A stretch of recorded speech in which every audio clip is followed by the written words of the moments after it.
right, I think we're going to start. Hello, everybody. Welcome to the third annual Armenian Genocide Commemoration event.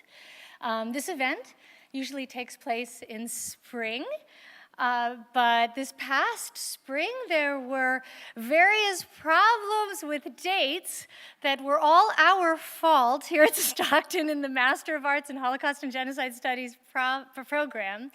And so we are very lucky that our esteemed director, Maronian, has been able to fit us into his schedule for this fall.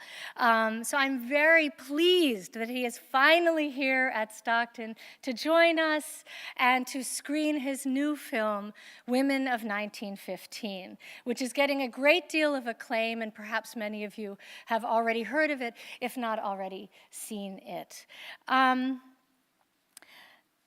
I want to start by thanking, this event brings together so many different people, and it's designed really as a way to bridge a relationship between Stockton University's Holocaust and Genocide Studies program, where we are expanding our Armenian genocide offerings in terms of courses and events, right, and other programming, and the local Armenian community. So a cornerstone of this event is always the absolutely delicious food of Aspet and Nairi Balanian.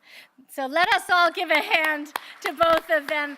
They have been at all of our events, and their food is actually well known here at Stockton University. And I saw many professors coming just to pick up some of it. They couldn't stay tonight, but they weren't going to miss the food. And many people came up to me and said, "Oh, we didn't see it in the spring, but we're so glad it's here now," right? So thank you guys very much. And actually, Nairi Balanian will be speaking in just a moment. I also want to thank the School of General Studies, the Master of Arts in Holocaust and Genocide Studies program, the undergraduate Holocaust and Genocide Studies minor, two very important people to these events, which are Sarah Albertson, who is the program assistant for the master's program, who I was just telling somebody, who does everything so well, I have not yet found something she doesn't do well. And that includes, right, organizing these events. And then is Sarah? See, she's so busy. She's out front, right, bringing people in still. So we will applaud for her when she comes in.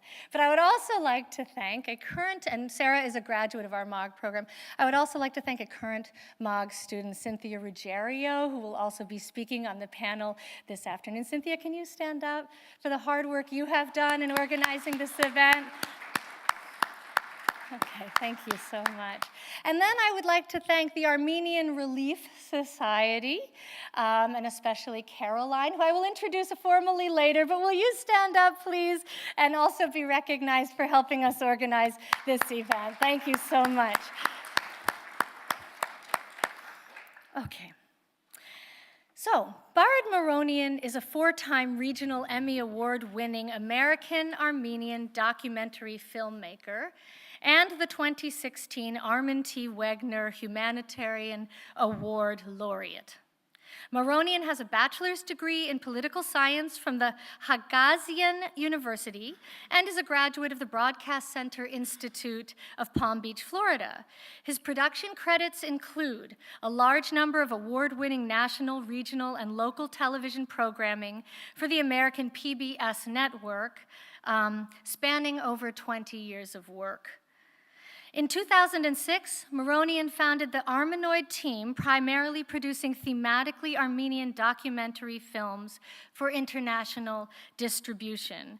One of his works, the critically acclaimed Orphans of the Genocide, which, for those of you who've taken my Perspectives on Genocide course, you may be familiar, in fact, with this wonderful film, has reached over 50.6 million households by way of national television broadcasting and satellite distribution, such as DirecTV and the Dish Network. The film is translated into several languages, including French, Spanish, Portuguese, Armenian, and Romanian. It has been officially selected by over 20 international film festivals worldwide. Orphans of the Genocide was also screened in a large number of universities, colleges, school systems, museums, libraries, and communities in the United States, Canada, Argentina, Brazil, Great Britain, France, Germany, Spain, Italy, Lebanon, Egypt, and others. Maronian's latest work, Women of 1915, in that sense follows in the footsteps of Orphans of the Genocide. It has also received wide critical acclaim, and I know the director, Barad Maronian, is traveling all the time to show it around the world, right, to many different sorts of institutes and communities. It is also the winner of the 2016 Armin T. Wegner Award and has been nominated for several Emmys. The documentary that we are going to see, Women of 1915, honors the brave women of the Armenian Genocide, those who perished as well as those who survived. It also honors those women who were not Armenian, but who worked tirelessly to rescue Armenian lives from one of the largest and most thoroughgoing genocides in human history. This film brings into sharp focus just how important gender is to genocide, and I'm hoping this is something we'll explore in the panel later on. The genocidal pattern it depicts, which is the separation and massacre of men and older boys, followed by the deportation, rape, and murder of women and young children, is in fact the most common form and pattern of genocide in history. We see it now, for example, in the Middle East, particularly in Iraq, where ISIS has committed genocide against Christians, Yazidi, and other minority religious groups. In the Yazidi case in particular, echoes of the Armenian past are everywhere. And the Yazidi were also, in fact, victims of the larger genocide against Ottoman Christians and religious minorities during World War I, as were the Assyrians, Chaldeans, and other Christian groups, Greeks and other Christian groups alongside the Armenians. So we're seeing a kind of replay on a smaller scale of patterns that occurred during World War I. These genocides in Iraq are ongoing despite the efforts of coalition forces, since ISIS continues to hold captive thousands of women, children, and even some men who are subjected to terrible tortures, including widespread sexualized violence. We also see alarming early warning patterns in the same region, in areas around the city of Kirkuk, which is the disputed oil-rich city in the territory of northern Iraq known as Kurdistan. For those of you who are watching the news, you will hear about this sort of low-level warfare occurring in that region after Kurdistan voted, or the people of Kurdistan voted in high numbers for independence from Iraq. Many commentators have noted that if Iraq goes to war with Kurdistan, the ancient ancestral homelands of the Christians and the Yazidi in regions called the Nineveh Plain and Sinjar will completely cease to exist. In other words, a new civil war in that region could spell the final end of these historical communities who have already experienced genocide throughout history and most recently through ISIS. This film is thus very timely in so many ways. It contributes greatly to the ongoing struggle to recognize the Armenian genocide because some of the strongest evidence of genocide is in the gendered treatment of victims, and I think you will see that. It also contributes to our ability to see genocides in the present day in cases where there is a similar pattern, such as Myanmar, South Sudan, and the ongoing genocide in Darfur. With Women of 1915, Barad Maronian continues his humanist efforts to document the Armenian genocide, fight for its recognition, and prevent the same fate from befalling other communities in the future. So please, please join me in warmly welcoming Director Barad Maronian to Stockton University finally. Please stand up.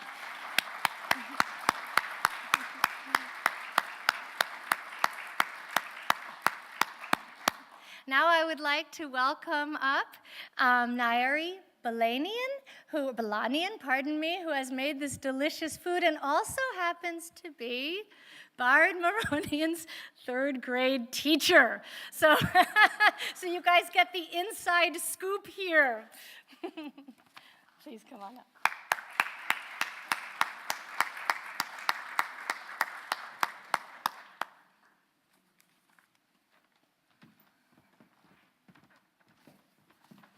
Parev. Good evening. My name is Nairi Aghajanyan Balanian.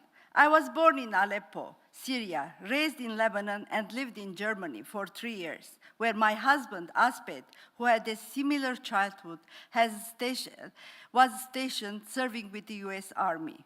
Since 1982, we live in Philadelphia. We have 2 children, and I am the proud grandmother of 6 grandchildren.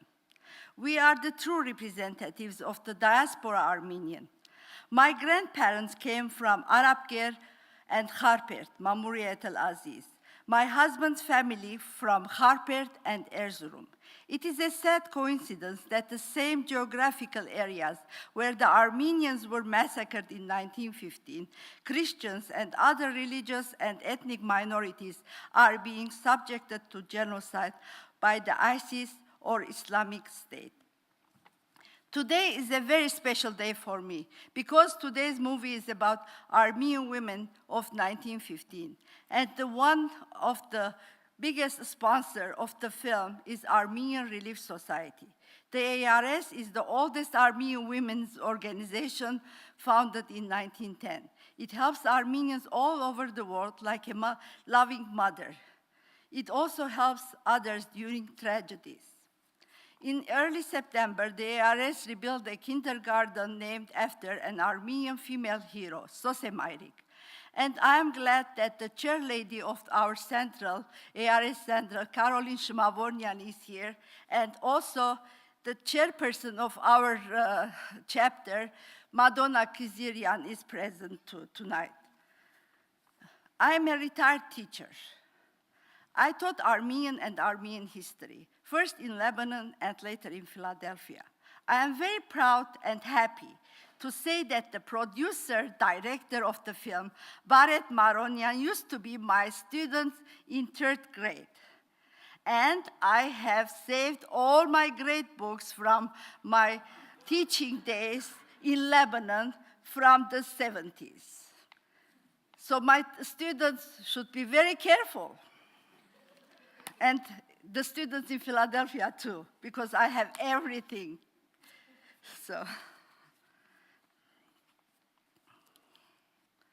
my topic is Armenian hospitality. Historical Armenia being on the Silk Road, many famous travelers passed from Armenia.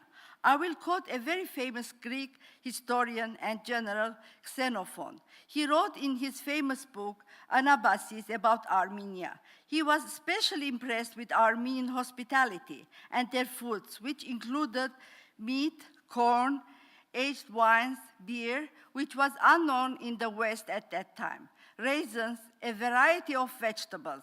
They used hollow reeds that were used to suck liquids like a straw. Being starving Armenians or their descendants, Armenians always buy and make food much more than they need. You have first to satisfy your eyes before your stomach. Armenian food was and is always healthy, even before the trend of healthy and organic foods.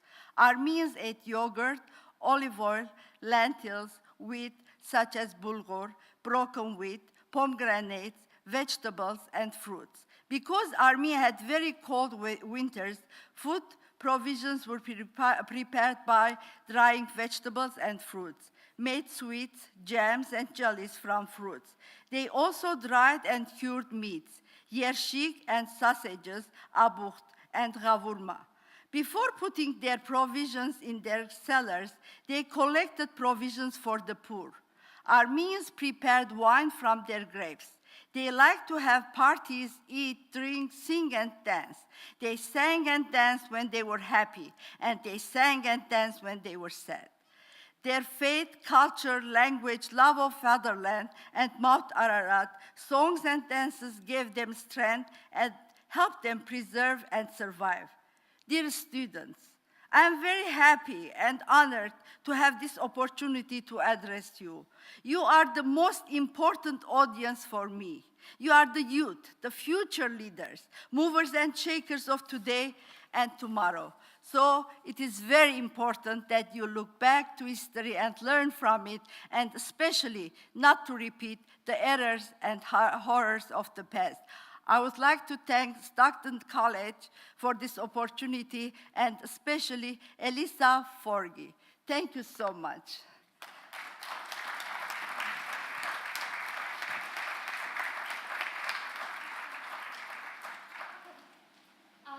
We have 4 panelists who will speak very shortly about the film that they've just seen, as well as, and ask questions then of our director, who can then take a few moments to answer their questions and make any statements and comments that he'd like to make.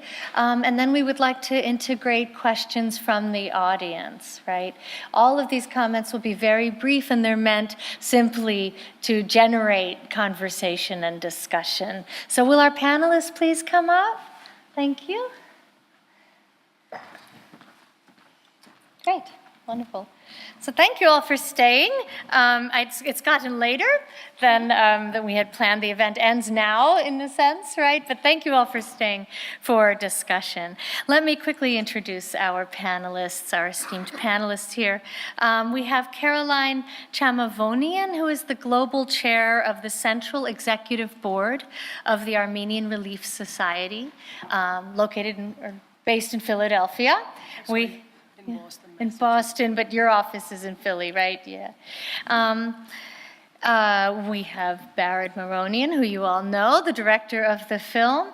Zoe Guarino, who is a recent grad, 2016, of the Master of Arts in Holocaust and Genocide Studies program, and now teaches about the Armenian genocide in our Holocaust and Genocide Studies minor, so she's a member of the faculty.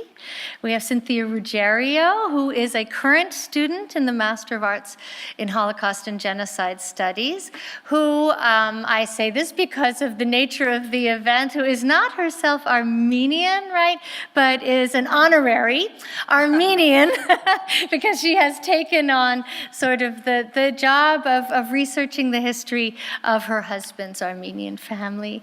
And then we have my friend, Christina Morris, who is a faculty member at Stockton. She's professor of communication studies and genocide studies here. So thank you all for being here.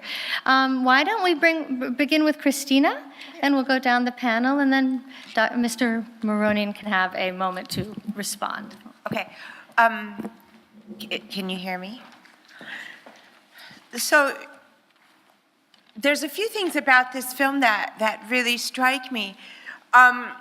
Clearly, women's experience in genocide is something that demands our attention, and and is something across the board that we don't often pay enough attention to.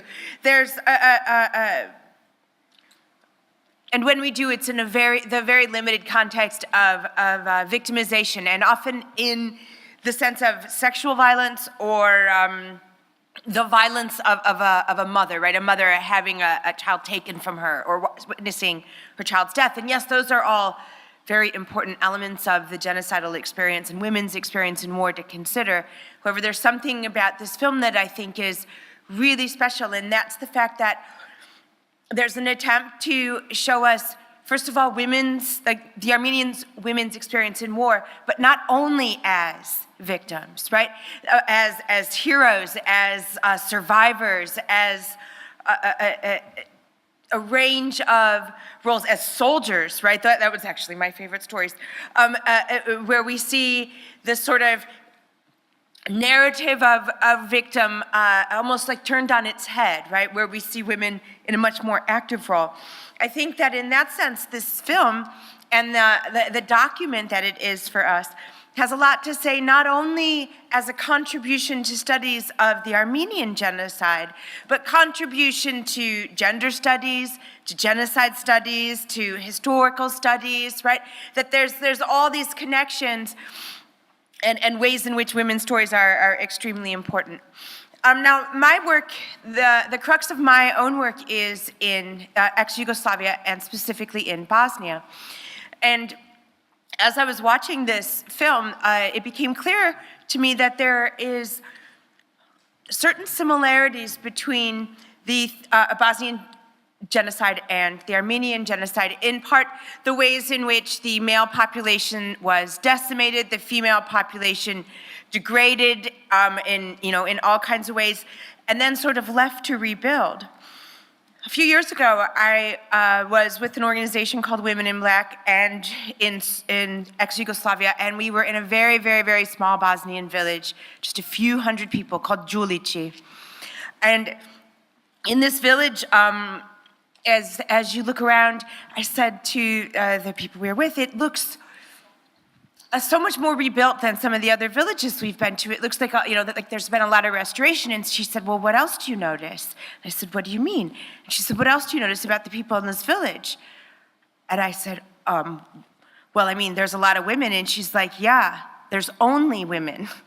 Because during the war, every single male member of this village was massacred, all right? All the men, all the boys. So that there wasn't a boy left in this village that was older than the age of like 10, right? They were all killed. And yet, these women found a way to band together and completely rebuild their village. And so, in some ways, through the worst possible thing that could happen to them, they found a kind of strength that they and resilience that was kind of amazing and kind of really resonated with the kind of resilience that you shared here. So I want to make sure that we have time to hear everyone. But just before I move on, just the one question that I would ask of you. There are so many stories right here embedded in this, and I guess what I was wondering is, was there one special story that you really wish you could have included, and or a special story that you've heard since you've begun screening this film that you wish you could include? Well, first of all, let me thank you all for being here, and of course, Stockton University for this opportunity to bring the film here in this panel, and it's been a great experience. And on the personal level, I'm very happy that my elementary teacher is here today. I was third grade, first and third grade, she taught me. I must have learned something from her, so I appreciate that. Thank you, Ms. Balanian.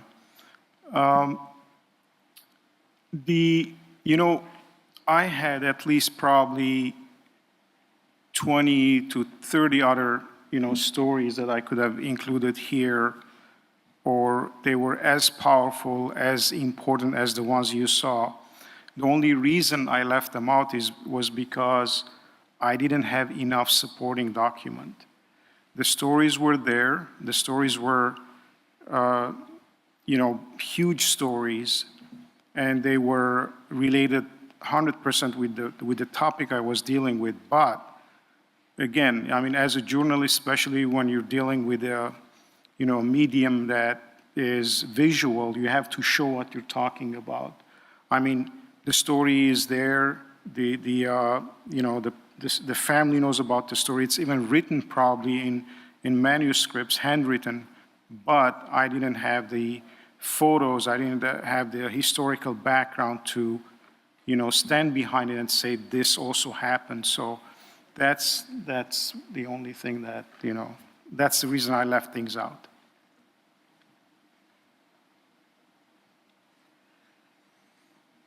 Go ahead, sorry. Okay.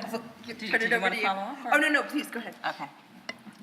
I don't know if people can hear me, but, all right, so when you were just mentioning the visual aspect of film, that kind of ties into one of my questions, which is that in the last scene with the group on, in 2015, on the centennial of the genocide in Istanbul, was very powerful.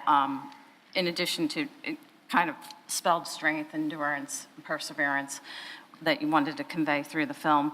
And I was just wondering what you think and what your thoughts are on the use of film as opposed to other media to try to deal with the politics of denial, in recognition of the fact that this other film, The Architects of Denial, is coming out, and that piece by piece with these shorter films, I think that the Armenian diaspora is making progress in educating and overcoming the politics of denial, and I wanted to see what you were thinking about that and whether you have any long-term goals in that direction. Thank you.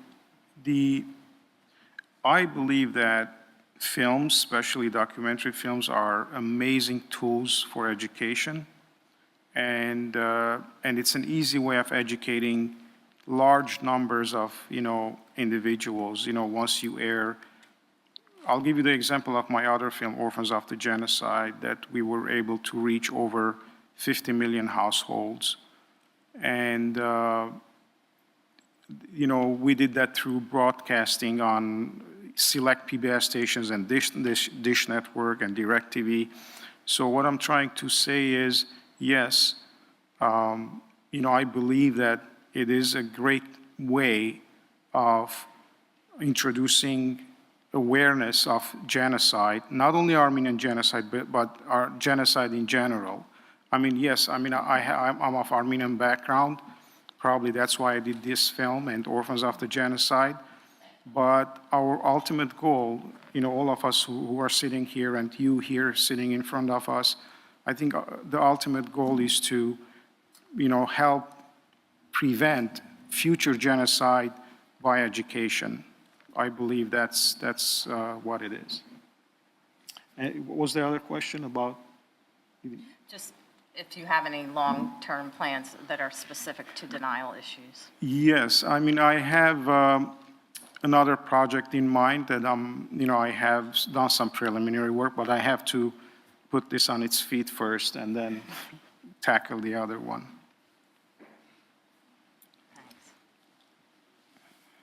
Okay. The two pieces that really struck me about this film, one was this discussion of this gendered pattern of violence that we often see, not only in the Armenian genocide, but also in the Holocaust, in Bosnia, in Rwanda, over the course of the 20th century into the 21st century, really. So that struck me. But second, I'm so interested in this concept of resistance, not just armed resistance, but the film touches on armed resistance with regard to female victims, as Christina was saying. Victims, I use that term quite loosely here. What kind of sources did you use to find this information about female armed resistors, really? Was this more archival, or was this firsthand testimony? Yeah, excellent question.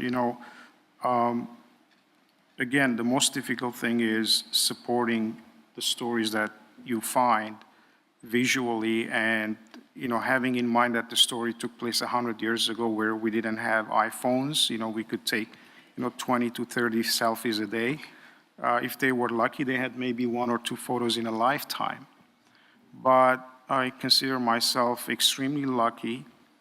For example, in the case of one of the ladies who was in the, protecting her village, her people, she had not only 1, but 6 or 7 photos, and in all of them, she was holding not 1, but 2 guns in her hand, and some of these photos were taken in a studio. It's amazing in 1915, 16, 17, photos like that.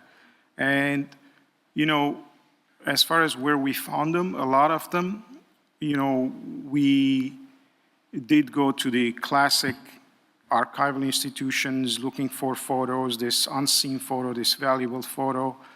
But, and we got some there, and we paid a lot of money, but the meat, as they say, of this film were photos that we found in people's shoeboxes, in their grandma's attic or in the basement, and those photos made this film. And those are very, very valuable. And I would say the majority of them were not seen before. And in some cases, they didn't even know that they had those photos. They had to, I was persistently asking, you have photos of your grandma?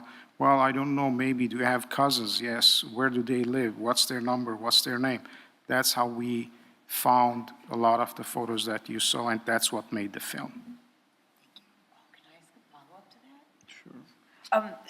As a follow-up to that, and a little bit tied into mine, as you were searching then this documentation, did you find any sort of incredible or like surprising stories about Turkish women who helped across ethnic lines? You know, I looked very hard to find at least one story to include in here, and I wasn't successful. Yes, there were good-hearted Turkish friends, family member, neighbors that did help Armenians. And there is, you know, we mentioned it briefly in the film because that's what I found. The Turkish soldiers, being a Turkish soldier, helped save this kid, you know, and brought her to the shore. Otherwise she was going to drown. But the other Turkish soldier took her, you know, and well, I don't know what, probably abused her or whatever happened. Yes, Turks did help Armenians, did save Armenians, but if you look at the proportion, it's very, very minute, but it is worth, you know, focusing on that too, because, you know, after all, besides being an Armenian story, the Armenian genocide is a human story, it's a universal story, and it could happen in any genocide as we know history. You know, here on this panel, you know, it's almost the same thing that goes on in every single genocide. And yes, there are good-hearted, decent people, even sometimes, you know, risking their lives, saving people. That has happened. My question would be, actually, I'm going to say this was an excellent documentary. Congratulations. My question would be, how come the idea of Women of 1915 came across? Why pick women? Great question. Yeah, I mean, I get this a lot. You're a guy, why are you doing something about women, you know? And I'll tell you why. Again, a part of it is because of my background. My grandmothers on both sides were survivors of the genocide. My mom was the daughter of an orphan of a genocide, and similarly my dad. But I didn't do this for them. The reason I did this is very, I stumbled into it, and I'll tell you how. While I was working on Orphans of the Genocide, which was about orphans of the Armenian Genocide, I noticed that every time that an orphan was saved, it was by a woman. A woman saved the kids, you know, the roaming kids on the streets. They were all mostly saved by women.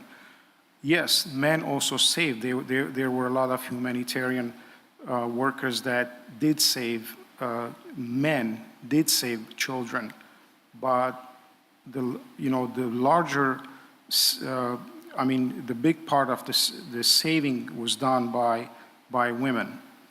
And yes, a lot of them were Armenian women who were saving Armenian children from the genocide, but I was shocked when I noticed that non-Armenian women were saving not only hundreds or thousands, tens of thousands of Armenian children, and some of them you saw today.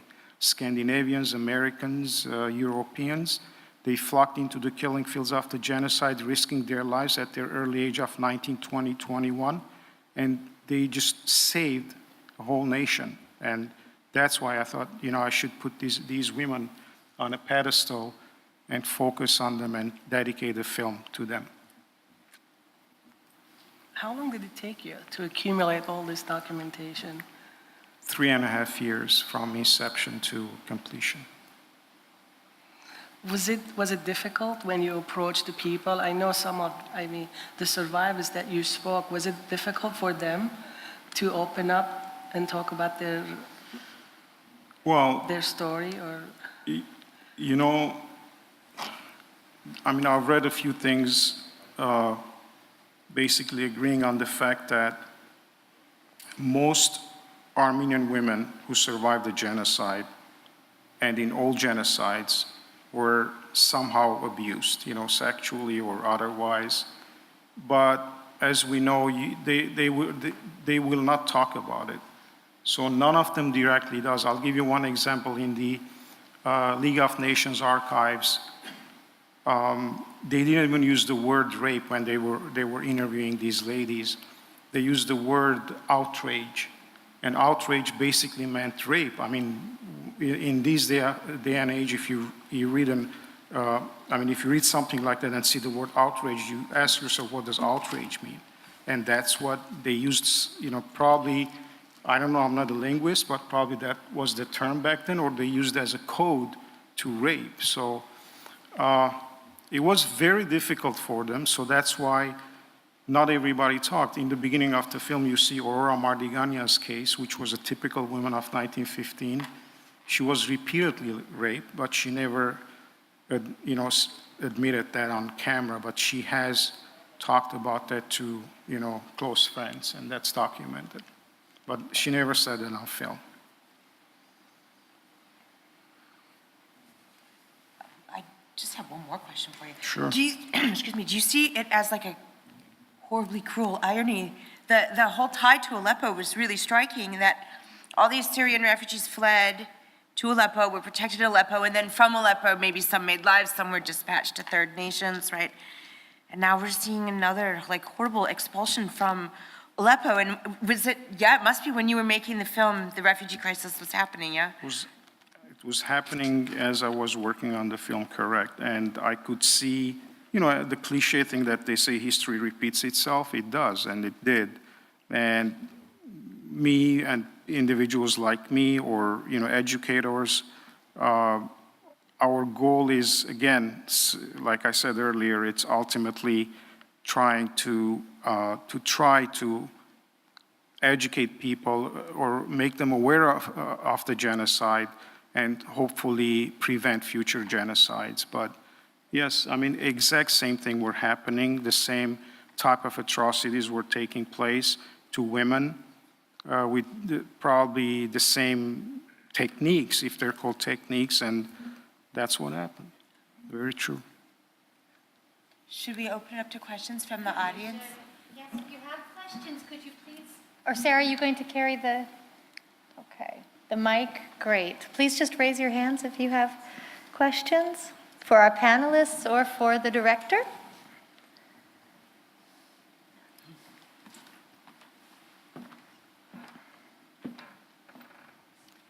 Hi, I actually have a question for Cynthia, because I believe you mentioned something about a film about the Turkish denial. Right, the Architects of Denial. I'm sorry, what is it? It's Architects of Denial. It was just released. It's another documentary. Oh, okay, good. Because I didn't know about it, so thank you.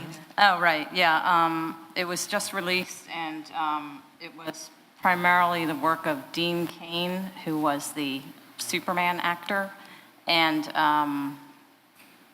Montel Williams. Right, and also Julian Assange. Looks like it's going to be very interesting. Montel Williams? I was wondering, did you receive any opposition from the Turkish government or Turkish lobbyists? Were they aware of your making the film, the documentary, as it was going on? Did you feel any obstructionism from them? Well, we went twice to Turkey for this film. Nothing official, nothing, worth mentioning. No, nothing. I know this question comes a lot in my Q&As, and because it's customary for any Armenian film, being resisted by the Turks or the Turkish government, actually, not the Turks, by the government. But, nothing happened yet. And if it happens, we shouldn't give up. We should just continue on what we're doing, and especially because we live in a free country. We're Americans, and, we have this God-sent or Constitution-sent freedom of speech, and nobody should stop us from what we're doing. We shouldn't give up.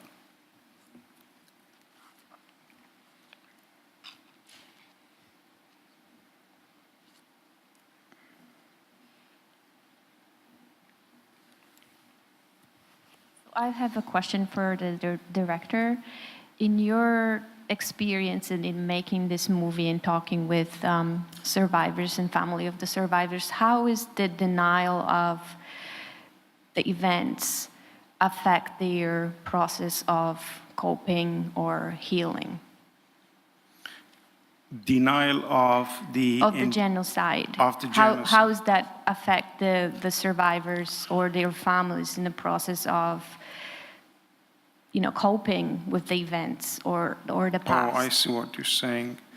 I mean, I didn't get into psyche to know how they felt. I mean, I can tell about myself, how I look at the denial. I've been to, like I said, twice to Turkey for this film. And it was because I was trying to find the tour guide, Steve Jobs' tour guide. And twice I was there, we were not successful in meeting, he wouldn't respond, or anyway, eventually we got him, we did the interview. On my trips to Turkey, I met or discovered 3 different types of Turks as far as denial, One group agrees that the genocide did happen and something should be done about it. And they sincerely believe in that, even though it's a minority.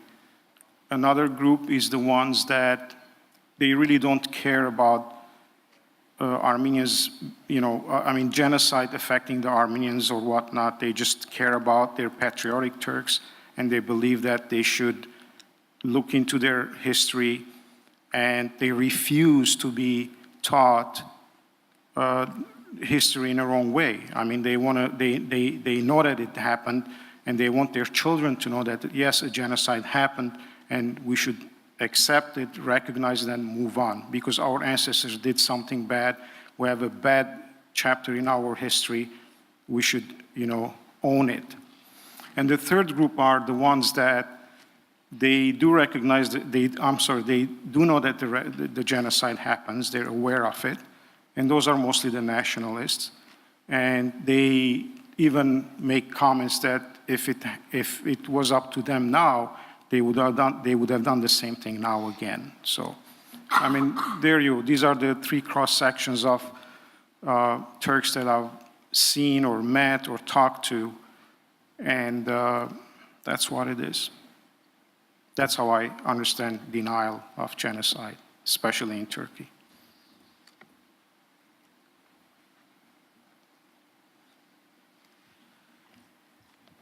I just want to congratulate Varet from one history and political science major to the other.